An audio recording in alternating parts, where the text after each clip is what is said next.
iti damag negosyo. Pinasingkadan ti Department of Agriculture ang imato ti 5.7% ti production ti irik ti Pilipinas ti may kadwa quarter ti tawen. Ngay mabot ti 4.63 million metric tons kangatwa na record para iti daytoy a panawen sipud 1987. Sigon kani Agriculture Secretary Francisco Chu Laurel Jr., magkatulong ti panagpangato ti produksyon tapnon mapaduras ti supply ti bagas ken makasagana ti posibleng epekto ti El Nino.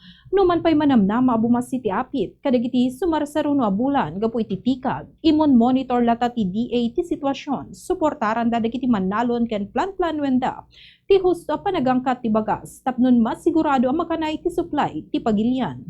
Daytay ti damag negosyo para iti Bombo News and Views. Daytay ni Bombo Junari Sabal Alcartado, and this is Bombo Radio Philippines, the #1 radio network in the country. Your trusted source of news and information. Basta Radio Bombo!